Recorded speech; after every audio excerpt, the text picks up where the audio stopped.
Salah. Me after knowing about Solar OTT release. ఇప్పుడే ఎందుకు?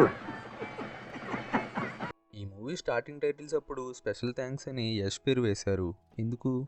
పోనీ యష్ సలార్ ప్రమోషన్స్లో ఏమైనా హెల్ప్ చేశాడా అంటే లేదు. మరి ఎందుకు వేశారు? అంటే ఉన్నాడు, ఈ యూనివర్స్లో యష్ ఉన్నాడు. మూవీలో ప్రభాస్ ప్రెజెంట్ ఏజ్ ఎంతో తెలుసా? 42 years. చైల్డ్హుడ్ ఫైట్ అప్పుడు వీళ్ళు ఏజ్ 10 years. ఎలా చెప్తున్నా అంటే వాడికి నా కొడుక్క ఉండే అర్హత లేదు, తనకప్పుడు 10 ఏళ్ళు కర్త. అండ్ ఈ స్టోరీ 2010లోది. సో ఇది జరిగేటప్పుడు ఏజ్ ఎంత అంటే అప్పుడు ఏజ్ 35. అండ్ వీళ్ళు ప్రజెంట్ ఉన్నది 2017లో. సో టోటల్ ఏజ్ ఎంత అంటే 42 years అన్నమాట. ఇక్కడికి ఈ టూల్ కిట్ ఎలా వచ్చింది అంటే ఇక్కడ ఒక ఎలక్ట్రీషియన్ వర్క్ చేస్తూ ఉంటాడు. సో వాడిదే ఈ టూల్ కిట్. ఇక్కడ ఈ కటింగ్ ప్లేయర్ వీడు తన్నితే పడిపోతుంది అనుకుంటాం, కానీ అది తన్నితే పడిపోదు, పైనుంచి ఎవరో తన్నితే పడింది. ఇక్కడ కాలు కనిపించేస్తుంది చూడండి. ఇక్కడ బ్యాక్గ్రౌండ్ ఆర్టిస్ట్ అందరూ వీళ్ళని చూస్తుంటే వీడు మాత్రం కెమెరాని చూస్తూ ఉండిపోయాడు. ఆ అమ్మాయికి అతనికి సంబంధం ఏంటి? సంబంధం ఉంది. ఆ అమ్మాయి ఎక్కడ ఉంటే వాడు అక్కడ ఉంటాడు. దేవాకి ఆద్యకి మ్యారేజ్ అయి ఉంటుందా? మేబీ హాయనన్న మూవీలో లాగా హీరోయిన్కి ఏదైనా జరిగి కథ మర్చిపోయిందా? ఇక్కడ రుద్రకి ఒక్క కడియమే ఉంటుంది, అది దొరకడియం. కానీ వరదకి 3 ఉంటాయి. ఒకటేమో దొరకడియం అండ్ 2 కాపరి కడియాలు. అంటే రాజమన్నార్కి రుద్ర కంటే వరద అంటేనే ఇష్టమేమో, లేదంటే వరద వాళ్ళ అమ్మ అలా ఒప్పించిందేమో. ఇక్కడ దేవా వాళ్ళ మదర్ ప్రెగ్నెంట్లా కనిపిస్తుంది. Something is fishy. అంటే దేవాకి ఒకడు తమ్ముడు ఉన్నాడా? అదే ప్రపంచానికి తెలియకుండా రాయ్ తన కొడుకుని దూరంగా పెంచుతూ వచ్చాడు. అఖిల్కి సలార్కి సంబంధం లేదని చెప్పారు, కానీ ఏదో మన సాటిస్ఫాక్షన్ కోసం అంతే.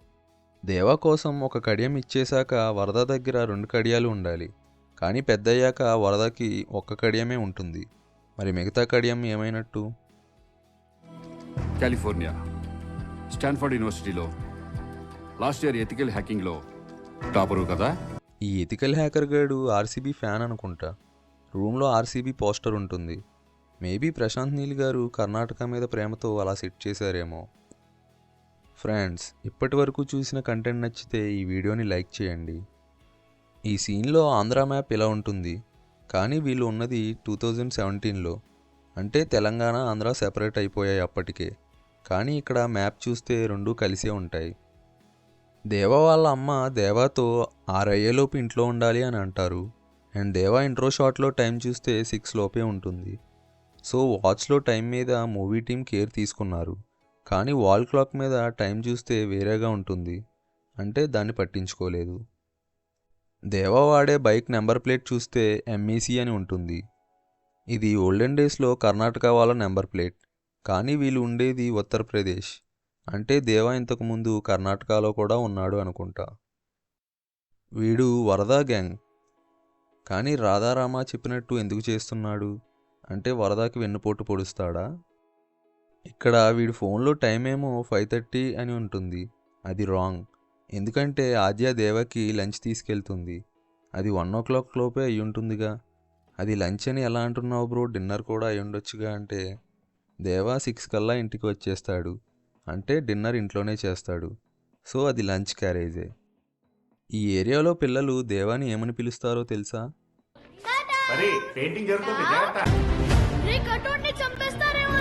కట్అవుట్ అని. కట్అవుట్ చూసి కొన్ని నమ్మే డోంట్. ఇది VFX షాట్, బాగా అబ్జర్వ్ చేస్తే తెలుస్తుంది. దేవా వాళ్ళ అమ్మ ఇక్కడ ఫ్లాష్ బ్యాక్ గుర్తు చేసుకునేటప్పుడు ఈ సీన్ మూవీలో ఎక్కడా కనిపించదు. అండ్ ఇక్కడ ఆద్య ఏడుస్తుంది. ఇది ఇంపార్టెంట్ సీన్ అనుకుంటా. ఈ సీన్ని ఎడిటింగ్లో తీసేశారా లేదా పార్ట్ 2లో ఏమైనా ప్లాన్ చేశారా? వరద చేతికి రాజమన్నార్ కడియం ఉంటుంది, అంటే వరద కర్త, అంటే కింగ్ ఆఫ్ కాన్సార్ అయిపోయాడు. మరి రాజమన్నార్ ఏమయ్యాడు? ఇక్కడ దేవ ఎక్స్ప్రెషన్ చేంజ్ అవుతుంది, అంటే ఎవరు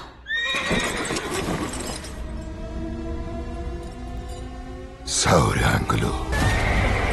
ఒక్క ఓటు కలిగిన 61 మంది కాపర్లు, కనీసం 3 ఓట్లు కలిగిన 8 మంది దొరలు, 15 ఓట్లు కలిగిన శివమన్నారు. ఇక్కడ టోటల్ 100 ఓట్స్ ఉంటాయి. అండ్ ఈ సీన్ చూస్తే మొత్తం 101 ఓట్లు ఉన్నాయి. 101 ఓట్స్. మరి ఆ ఒక్క ఓట్ ఎక్కడి నుంచి వచ్చింది? ఈ సీన్లో అందరూ షాక్ అవుతారు, కానీ వరద అవ్వడు. అంటే వరదకి తెలుసు దేవా శౌర్యంగా అని. కానీ దేవా కాన్సార్కి వచ్చి ఎంట్రీ చేయిస్తున్నప్పుడు ఇలా చెప్తాడు. మీ పేరేంటి సార్? దేవరత.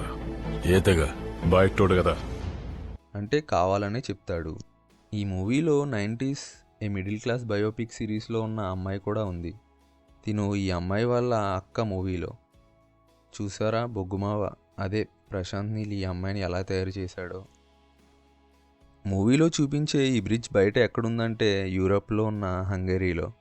దీని పేరు లిబర్టీ బ్రిడ్జ్. ఇక్కడ టోటల్ 101 ఓట్స్ అంటాడు, కానీ 101 కంటే ఎక్కువే ఉన్నాయి ఇక్కడ. దేవ వేయించుకునే టాటూ చూస్తే ఇదొక గోట్. చచ, ఈ గోట్ కాదు, ఈ గోటు. అండ్ దాన్నే ఎందుకు వేయించుకుంటాడు? అదేమైనా శౌర్యంగా సింబలా అంటే కాదు. శౌర్యంగా స్టాట్యూకి కొమ్ములు లేవు. అండ్ దీన్ని చూస్తే ఏదో ఫాక్స్లా ఉంది. మరి గోట్ టాటూనే ఎందుకు వేయించుకుంటాడు? అది కళ్ళల్లో చూసి మరీ. అంటే ఈవిడ దగ్గరికి వెళ్ళేటప్పుడు ఈవిడ బ్యాక్ సైడ్ ఆ గోట్ స్కెలిటన్ ఉంటుంది. సో దాన్ని చూస్తూ కళ్ళల్లో కనిపించేదాన్ని టాటూ వేయమంటాడు. అండ్ ఇలాంటి టాటూయే వీళ్ళని చంపుదామనుకునేవాడి చేతి మీద కూడా ఉంటుంది. ఈ టాటూ విషయానికి వచ్చేస్తే వీళ్ళ గాడ్స్ టాటూ లాగే ఉంటుంది. ష్రెడ్డెడ్ బాడీతో అండ్ చేతులు బిగించుకొని ఉంటుంది. VFX mistake. ఈ మూవీలో ప్రభాస్ డైలాగ్స్, అదే డబ్బింగ్ చెప్పింది ఎంతసేపో తెలుసా? అంతేనా? కంటెంట్ ఉన్నోడి కట్అవుట్ చాలు. చూశారు కదా ఫ్రెండ్స్, ఈ మూవీని బాగా డీప్గా ఒక 10 టైమ్స్ చూస్తే ఈ డీటెయిల్స్ కనిపించాయి. ఇందులో మీకు ఏది నచ్చిందో కింద కామెంట్ చేయండి. ఇంకా ఇలాంటి ఇంట్రెస్టింగ్ వీడియోస్ కోసం ఛానల్ని సబ్స్క్రైబ్ చేసుకోండి.